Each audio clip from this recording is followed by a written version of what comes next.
Hey everybody, it's Steve. Welcome back. Today I'm with my Samsung washing machine again, and today we have an error message that says suds. Now I was in the middle of a load. I came up, expected it to be finished, but instead I had this error message. What does it mean and how do you fix it? Luckily, it's something that even I can do.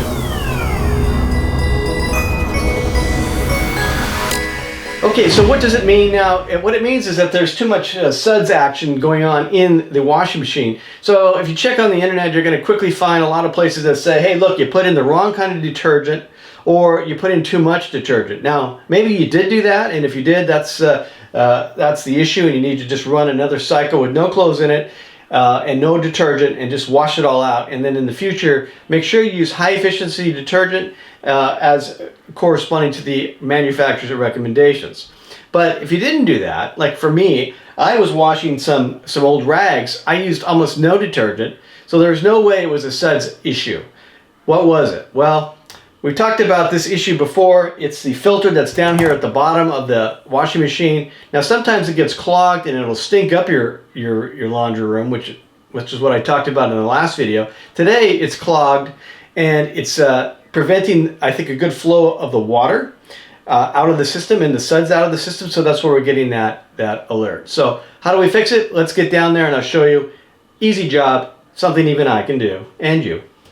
Okay, the worst part about this job is you got to get down on your hands and knees to deal with this, unless of course you're live in luxury and you have one of those pedestals that you don't have to get down quite as low. Unfortunately, I don't have that. Alright, so there's a little door down here where the filter is hiding. You need to open that, so you just have to push against that and it'll pop open.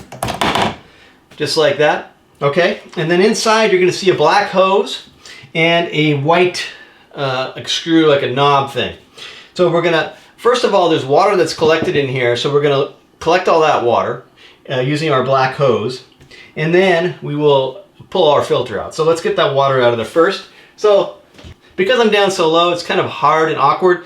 I just used this measuring cup from the laundry detergent, and then I reached in and you pop this little hose off the hook that it's attached to, and then you'll find a white cap that's holding the water in. So it takes a little bit of force and a little bit of twisting, but you need to remove that cap, and it is a pain to pull off because it's on there very tight, and you want it on tight so that it doesn't leak, of course, but you got to pull it with some force, and there it is. Okay, so now once that's off and I level up this hose, you'll see water is already starting to come out and will trickle into my little catch basin here. The key is you got to get the water flowing. In order to do that, the end of this hose has to be at or below the level where the hose is coming out of the machine, so that gravity will allow the water to flow out. And if you want the water to stop, you can just point it up to the sky and that will actually stop it. You don't actually have to clog or to plug it. But, you know, let's fill this up and move on. So for me, it took 2 of these little cupfuls of water to get it all cleared out. Now, if you don't do this, it'll still work, but what's going to happen is when you take that filter off, all the water that I'm collecting here will actually spill onto your floor or into your catch basin like I have here. So this is a better way, and it is much easier to do when you have that pedestal, because a lot of this depends on kind of gravity for the water. All right, so the water's out. Now take a look in there. You see that white knob. We're going to turn it to the left to loosen it, and then we're going to pull it out. If you're turning the knob and you hear just a clack, clack, clack noise, that means you're not pushing hard enough. So you need to push and turn at the same time. It's kind of like opening up a medicine container.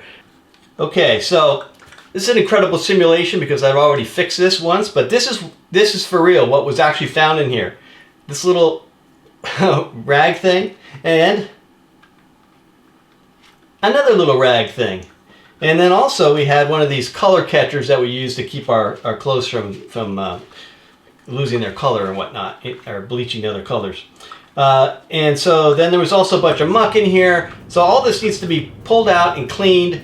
Okay, so for those of you who are wondering, what the heck was that stuff that he had in there? Well, one of them was a color catcher, and that's happened before. It's just, you know, unavoidable, these things we put in there to keep our clothes from having colors run to each other. But these things, My daughter used this to clean her face, and she wanted to wash them, so she threw them in the washing machine just loose like this. Well, these are pretty small. They're too small. Anything you have that's small like this potentially is going to get trapped in that filter. The solution that she now uses is this nylon type bag. You throw them in there, close it up, and then run this whole thing in your machine, and it's not going to get in the filter because the parts are all trapped in here. So, little prevention tip for you there to avoid this from happening. And again, this is a thing that requires some maintenance on a regular basis regardless of what you have going on here. So I would check it to make sure that you aren't getting color catchers or hair or whatever else trapped in there. You don't want to get a smell, and you don't want to get this suds air. And then once this is clean, then all you have to do is put it back in. Screw it in there nice and tight. Make sure it's tight, because if it's not tight, then you will get a leak when the washing machine runs. And then finally, we need to clog up our cap here. So take this and plug it in as far and as deep as you can. And then place it back on the hook. All right, last thing, close the little door and you're done. Okay, that is it for today. Hopefully you found this video helpful and informative. If you did, please hit that like button, please subscribe, and use our Amazon affiliate links. Check out our other videos, lots of links on there, lots of good information. Until next time, this has been Steve for things that even I can do.